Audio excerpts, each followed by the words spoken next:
আজকের আমাদের আলোচনা হচ্ছে মিশ্রণের প্রকারভেদ সম্পর্কে। মিশ্রণের প্রকারভেদ অর্থাৎ মিশ্রণ কি কি ধরনের হতে পারে, মিশ্রণ মোট কয় প্রকার এবং কি কি উপাদানগুলোর দ্বারা গঠিত হয়, সেই উপাদানগুলোর প্রকৃতির উপর ভিত্তি করে মিশ্রণকে বিভিন্ন ভাগে ভাগ করা হয় এবং কি কি প্রকারের মিশ্রণ আছে সেটা জানার জন্য আমরা এখানে কিছু কাজ করব। প্রথমত দেখো, এখানে আমরা মনে করো একটা বিকারের মধ্যে, একটা পাত্রের মধ্যে আমরা কিছু পরিমাণ জল নিলাম এবং সেই জলের সাথে আমরা কিছু পরিমাণ লবণ মিশ্রিত করে দিলাম, কিছু পরিমাণ লবণ মিশ্রিত করে দিলাম। তাহলে এই যে জল এবং চিনির যে জল এবং লবণের যে মিশ্রণ, এই মিশ্রণের মধ্যে উপাদান হচ্ছে দুইটি, একটা হচ্ছে জল এবং একটা হচ্ছে লবণ।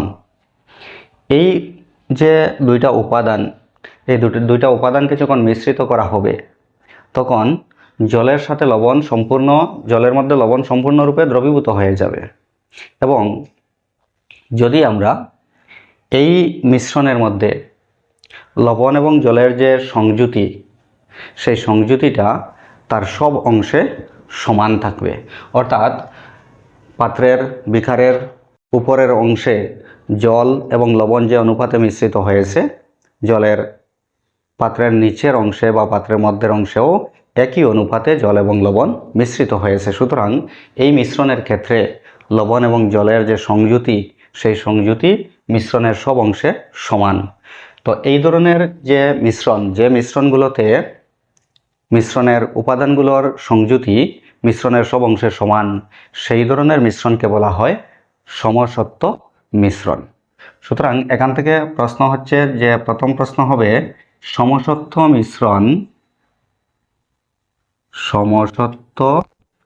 মিশ্রণ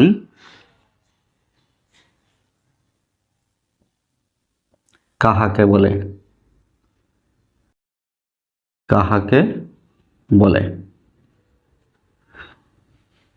এখন এখানে যদি আমরা জলের সাথে লবণ মিশ্রিত না করে যদি আমরা কিছু পরিমাণ লবণ নেই এবং লবণের সাথে যদি আমরা কিছু পরিমাণ পাথর মিশিয়ে দেই, তাহলে আরও একটি মিশ্রণ তৈরি হবে এবং এই মিশ্রণেও দুইটি উপাদান আছে, একটি উপাদান হচ্ছে লবণ এবং আরেকটি উপাদান হচ্ছে পাথর। এখন এই লবণ এবং পাথরের যে মিশ্রণ, সেটাকে আমরা যতই ভালোভাবে মিশিয়ে নেই না কেন, সেখানে কিন্তু লবণ এবং পাথর সব অংশে ভাবে মিশ্রিত হবে না। কোনো কোনো অংশে দেখা যাবে লবণের পরিমাণ বেশি, আবার কোনো কোনো অংশে দেখা যাবে লবণের পরিমাণ কম। সুতরাং এই মিশ্রণের ক্ষেত্রে মিশ্রণের সব অংশে উপাদানগুলোর সংযুতি বা মিশ্রণের সংযুতি সমান নয় এবং এই ধরনের মিশ্রণকে বলা হয় অসমসত্ব মিশ্রণ। যে সমস্ত মিশ্রণের সংযুতি মিশ্রণের সব অংশে সমান, সেই মিশ্রণকে বলা হয় সমসত্ব মিশ্রণ এবং যে মিশ্রণের সংযুতি মিশ্রণের সব অংশে সমান নয়, সেটাকে বলা হয় অসমসত্ব মিশ্রণ। সুতরাং কোয়েশ্চন নাম্বার 2 হচ্ছে অসমসত্ব মিশ্রণ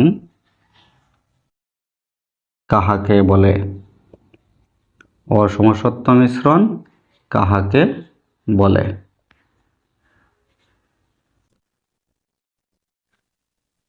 এখন এই যে সমসত্ব মিশ্রণ,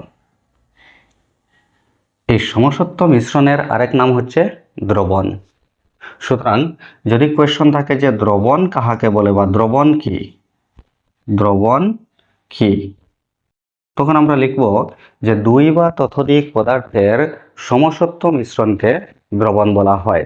এখানে যে জল এবং লবণের যে মিশ্রণ, সেটা কিন্তু সমসত্ব মিশ্রণ, সুতরাং এই মিশ্রণটাকে আমরা দ্রবণ বলতে পারবো। এবং দ্রবণ বলতে এখানে দেখো, জল হচ্ছে তরল পদার্থ এবং লবণ হচ্ছে কঠিন পদার্থ। তো তাছাড়া যেমন জল তরল পদার্থ, জলের সাথে যদি আমরা লেবুর রস মিশিয়ে দেই, লেবুর রস যেটা সেটা হচ্ছে তরল পদার্থ, লেবুর রস যেটা সেটা হচ্ছে তরল পদার্থ, অথবা জলের মধ্যে অক্সিজেন, কার্বন ডাইঅক্সাইড এইগুলোও অনেক সময় মিশ্রিত থাকে। তো এই যে জল এবং লবণ যখন মিশ্রিত করা হয়েছে তখন হয়েছে সেটা একটা মিশ্রণ। যখন আমরা জলের সাথে লেবুর রস মিশ্রিত করেছি সেটাও একটা মিশ্রণ। যখন জলের মধ্যে অক্সিজেন দ্রবীভূত আছে, অক্সিজেন মিশ্রিত আছে, সেটাও হচ্ছে একটা মিশ্রণ। কিছুটা পার্থক্য আছে। এখানে জল হচ্ছে তরল পদার্থ, আবার লবণ হচ্ছে কঠিন পদার্থ। তো তরলের মধ্যে লবণ, তরল এবং তরলের মধ্যে লবণ, লবণ যেটা হচ্ছে কঠিন পদার্থ, তো তরলের মধ্যে কঠিন পদার্থ, তরল এবং কঠিনের মিশ্রণ। এখানে হচ্ছে তরল পদার্থ জল, আবার লেবুর রস হচ্ছে তরল পদার্থ, তো তরল তরলের মিশ্রণ বা তরল তরলের দ্রবণ। এবং এখানে তরল পদার্থ জল এবং অক্সিজেন হচ্ছে গ্যাসীয় পদার্থ, তো তরল এবং গ্যাসীয় পদার্থের মিশ্রণ। সুতরাং দ্রবণ বলতে আমরা সাধারণত যেটা বুঝি সেটা হচ্ছে যে তরল কঠিন অথবা তরল তরল এবং তরল গ্যাসীয় পদার্থের মিশ্রণ। কিন্তু তাছাড়াও যেমন কঠিন কঠিনের মিশ্রণ আছে, কঠিন কঠিনের মিশ্রণ যেমন হচ্ছে সংকর ধাতু, কঠিন কঠিনের মিশ্রণ যেমন হচ্ছে সংকর ধাতু, সংকর ধাতু। তো সংকর ধাতু কি? প্রথম হচ্ছে কোয়েশ্চন যে সংকর ধাতু কি? সংকর ধাতু কি? সংকর ধাতু যেমন মনে করো উদাহরণ হিসাবে পিতল, পিতল হচ্ছে একটা সংকর ধাতু। এই পিতলের ক্ষেত্রে কি হয়, পিতলের ক্ষেত্রে জিঙ্ক এবং কপার মিশ্রিত থাকে, এবং জিঙ্ক হচ্ছে একটা ধাতু, কপার হচ্ছে আরেকটা ধাতু, এবং ধাতুগুলো সাধারণত কঠিন অবস্থায় থাকে আমরা জানি। তো জিঙ্ক একটা কঠিন পদার্থ, কপার হচ্ছে আরেকটা কঠিন পদার্থ। তো এখানে কঠিন এবং কঠিনের মিশ্রণ হয়েছে, কঠিন পদার্থ কঠিন পদার্থের সাথে মিশ্রিত হয়েছে। তো সংকর ধাতু কি, সেটার সংজ্ঞা হবে দুই বা ততোধিক ধাতু অথবা ধাতু এবং অধাতুর সমসত্ব মিশ্রণকে সংকর ধাতু বলা হয়। যখন দুইটা ধাতু জিঙ্ক এবং কপার, এখানে আমরা দেখছি একটা জিঙ্ক এবং কপার, আরও সংকর ধাতু আছে। তো জিঙ্ক এবং কপার, জিঙ্ক হচ্ছে একটা কঠিন পদার্থ, কপার হচ্ছে একটা কঠিন পদার্থ। এখানে কঠিন এবং কঠিনের মিশ্রণ, কঠিন কঠিনের মিশ্রণের মধ্যে একটা উদাহরণ আমরা পেয়েছি যে সংকর ধাতু, এবং সংকর ধাতুর সংজ্ঞা আমরা দেখলাম যে দুইটা ধাতু অথবা তার চেয়ে বেশি ধাতু, দুই বা ততোধিক ধাতু অথবা ধাতু এবং অধাতুর সমসত্ব মিশ্রণকে ধাতু বলা হয়। এখানে জিঙ্ক হচ্ছে একটা ধাতু, কপার হচ্ছে একটা ধাতু। এই দুইটাকে যখন মিশ্রিত করা হবে তখন যে মিশ্রণ উৎপন্ন হবে সেই মিশ্রণটা হচ্ছে সমসত্ব মিশ্রণ, এবং এই সমসত্ব মিশ্রণটাকে বলা হচ্ছে সংকর ধাতু। ঠিক একইভাবে যখন কোনো একটা ধাতুর সঙ্গে অন্য একটা অধাতুর যখন সমসত্ব মিশ্রণ তৈরি হবে তখন সেটাও হবে সংকর ধাতু। তো সংকর ধাতু কি, সেটার সংজ্ঞা হচ্ছে দুই বা ততোধিক ধাতু অথবা ধাতু এবং অধাতুর সমসত্ব মিশ্রণকে সংকর ধাতু বলা হয়। এবং সংকর ধাতুর উদাহরণ হিসাবে আমরা দেখেছি এখানে পিতল, পিতল হচ্ছে কপার এবং জিঙ্কের সংকর ধাতু। তারপর ব্রোঞ্জ হচ্ছে আরেকটা সংকর ধাতু, এরকমভাবে সোল্ডার হচ্ছে আরেকটা সংকর ধাতু। এখন এই যে দ্রবণ, দ্রবণ আমরা দেখেছি যে দুই বা ততোধিক পদার্থের সমসত্ব মিশ্রণকে বলা হয় দ্রবণ। এখন দুই বা ততোধিক পদার্থের সমসত্ব মিশ্রণ যখন থাকবে তখন এই মিশ্রণের যে উপাদান সেই উপাদানগুলোকে দুই ভাগে বিভক্ত করা হয়, অর্থাৎ দ্রবণের উপাদান হচ্ছে দুই ধরনের। কিভাবে দুই ধরনের? যেমন মনে করো এখানে আমরা যে জল এবং লবণের যে মিশ্রণ নিয়েছিলাম সেটা সমসত্ব মিশ্রণ ছিল, সুতরাং সেটাকে আমরা দ্রবণ বলেছি। এটার মধ্যে দুইটা উপাদান আছে, একটা হচ্ছে জল, একটা হচ্ছে লবণ। আরও বেশি উপাদানও থাকতে পারে, কিন্তু সেই উপাদানগুলোকে দুই ভাগে ভাগ করা হবে। একটা হবে দ্রাব্য, দ্রবণের দুইটি উপাদান, একটা হচ্ছে দ্রাব্য এবং আরেকটি হচ্ছে দ্রাবক, আরেকটি হচ্ছে দ্রাবক। এখানে যখন জলের সাথে লবণ দ্রবীভূত করা হয়েছে, যদি জলের মধ্যে যদি লবণ দ্রবীভূত করতে হয় তাহলে জলের পরিমাণ বেশি হতে হবে, বেশি নিতে হবে, এবং লবণের পরিমাণ কম নিতে হবে, এবং লবণ জলের মধ্যে দ্রবীভূত হবে। তো এই জল হবে দ্রাবক, অর্থাৎ যে উপাদান, দ্রবণের যে উপাদানে অন্য উপাদান দ্রবীভূত হয় এবং যার পরিমাণ বেশি, দ্রবণের সেই উপাদানটাকে বলা হবে দ্রাবক। সেই উপাদানটাকে বলা হবে দ্রাবক। তাহলে এখান থেকে কোয়েশ্চন হচ্ছে যে দ্রাবক কাহাকে বলে বা দ্রাবক কি? তার আনসার আমরা লিখব দ্রবণের যে উপাদানে অন্য উপাদান দ্রবীভূত হয় এবং যার পরিমাণ বেশি, সেই উপাদানটাকে বলা হয় দ্রাবক। আর লবণ হচ্ছে দ্রাব্য, কারণ লবণের পরিমাণ আমরা কম দিয়েছি এবং লবণ দ্রাবকে দ্রবীভূত হয়েছে, তো লবণ হচ্ছে দ্রাব্য। তো দ্রাব্য কাহাকে বলে যদি বলা হয়, তাহলে আমরা লিখব কি দ্রাব্য কাহাকে বলে, সেটার আনসার আমরা লিখব দ্রবণের যে উপাদান অন্য উপাদানে দ্রবীভূত হয় এবং যার পরিমাণ কম, সেই উপাদানটাকে বলা হয় দ্রাব্য। ঠিক আছে, এইবার এই যে দ্রবণ, তার কিছু ধর্ম আছে। তো দ্রবণের ধর্মগুলো কি কি হতে পারে? প্রথমত হচ্ছে আমরা দ্রবণের সংজ্ঞা যেটা পেয়েছিলাম, যে সেখানে আমরা দেখেছিলাম যে দ্রবণ হচ্ছে দুই বা ততোধিক পদার্থের সমসত্ব মিশ্রণ। সুতরাং দ্রবণের একটা ধর্ম আমরা লিখতে পারি যে দ্রবণ হচ্ছে সমসত্ব মিশ্রণ। দ্রবণের 1 নম্বর ধর্ম হবে দ্রবণ সমসত্ব মিশ্রণ।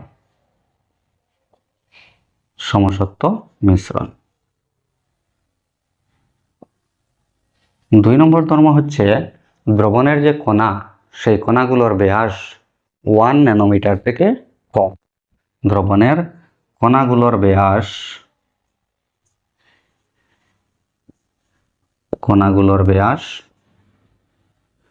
1 ন্যানোমিটার, nm মানে হচ্ছে ন্যানোমিটার, 1 ন্যানোমিটার থেকে কম।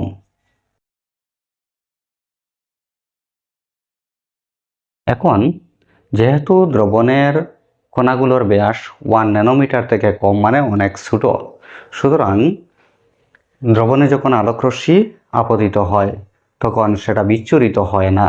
সে আলোকরশ্মি বিচ্ছুরিত হয় না এবং বিচ্ছুরিত না হওয়ার ফলে দ্রবণের মধ্যে আলোকরশ্মি পড়লে সেটার গতিপথ দেখা যায় না। সুতরাং 3 নম্বরে আমরা লিখতে পারবো দ্রবণের ধর্ম যে দ্রবণে আলোকরশ্মির গতিপথ দেখা যায় না বা আলোকের গতিপথ দেখা যায় না। গতিপথ দেখা যায় না।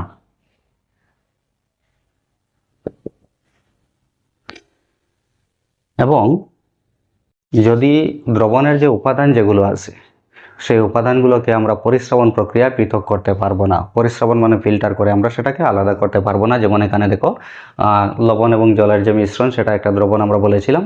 তো সেই মিশ্রণ থেকে আমরা লবণ এবং জলকে কিন্তু পরিস্রবণ প্রক্রিয়ায় আলাদা করতে পারবো না। তাহলে 4 নম্বর যে ধর্ম, সেটা আমরা লিখতে পারবো দ্রবণের কণাগুলোকে পরিস্রাবণ প্রক্রিয়ায়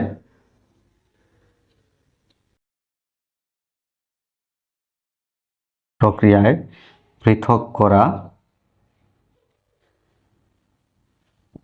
যায় না। এবং এই যে লবণ এবং জলের যে মিশ্রণ আমরা বানিয়েছিলাম যে দ্রবণ, সেই লবণ জলের মিশ্রণ বা দ্রবণটাকে যদি আমরা কিছু সময় কোনো একটা জায়গায় যদি স্থির অবস্থায় রেখে দেই, নাড়াচাড়া না করে, তাহলে কিছুক্ষণ পরে তার প্রথমে যে অবস্থায় রেখেছিলাম, যে অবস্থায় ছিল তার মিশ্রণের যে সংযুতি যেভাবে ছিল সব অংশে সমান, কিছু সময় পরও দেখা যাবে যে তার সংযুতি সব অংশে সমানই আছে, অর্থাৎ দ্রবণের কণাগুলো নিচে জমা হয় না। সুতরাং দ্রবণ হচ্ছে সুস্থির।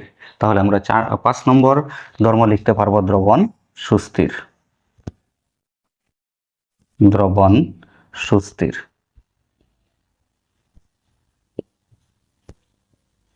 সুতরাং এই পাঁচটা হচ্ছে দ্রবণের ধর্ম। তো যদি কোয়েশ্চন থাকে যে দ্রবণের ধর্মগুলি লিখো, দ্রবণের ধর্মগুলি লিখো, তখন আমরা এই পাঁচটা ধর্ম লিখে দিতে পারবো। এখন এখানে এই যে আমরা ন্যানোমিটার, 1 ন্যানোমিটার, তো 1 ন্যানোমিটার মানে কি? 1 ন্যানোমিটার ইকুয়াল টু হচ্ছে 10⁻⁻9 মিটার, 10⁻⁻9 মিটার। তো 10⁻⁻9 মিটার মানে কি? 10⁻⁻9 মানে হচ্ছে 1/10⁻9 মিটার, এবং 1/10⁻9 মানে হচ্ছে 1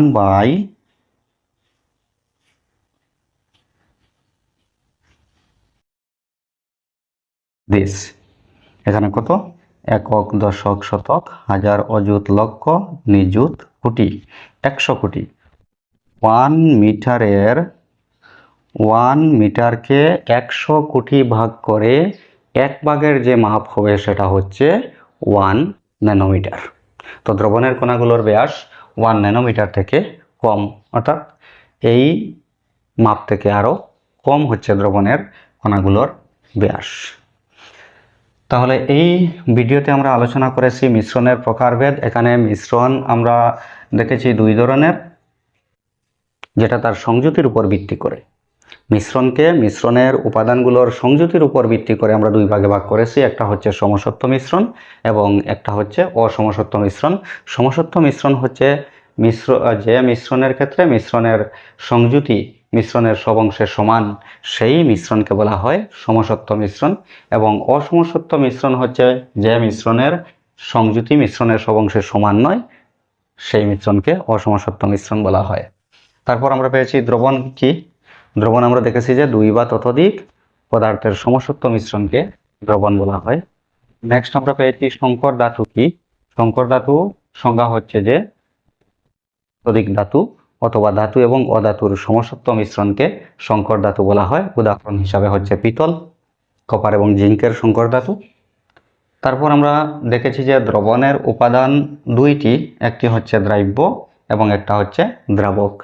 দ্রাবক আমরা দেখেছি দ্রবণের যে উপাদানে অন্য উপাদান দ্রবীভূত হয় এবং যে উপাদানের পরিমাণ বেশি সেটাকে বলা হয় দ্রাবক। এবং দ্রাব্য হচ্ছে দ্রবণের যে উপাদান অন্য উপাদানে দ্রবীভূত হয় এবং যার পরিমাণ কম তাকে বলা হয় দ্রাব্য। তারপর আমরা পেয়েছি যে দ্রবণের ধর্ম। দ্রবণের ধর্ম আমরা এখান থেকে পেয়েছি, দ্রবণ হচ্ছে সমসত্ব মিশ্রণ, দ্রবণের কণাগুলোর ব্যাস 1 ন্যানোমিটার থেকে কম, দ্রবণে আলোকরশ্মি পড়লে সেটা বিচ্ছুরিত হয় না, যেহেতু দ্রবণের কণাগুলোর আকার খুবই ছোট, সুতরাং দ্রবণে আলোকের গতিপথ দেখা যায় না। তারপর দ্রবণের কণাগুলোকে পরিস্রবণ প্রক্রিয়ায় পৃথক করা যায় না। এবং 5 নম্বর হচ্ছে দ্রবণ সুস্থির। ঠিক আছে।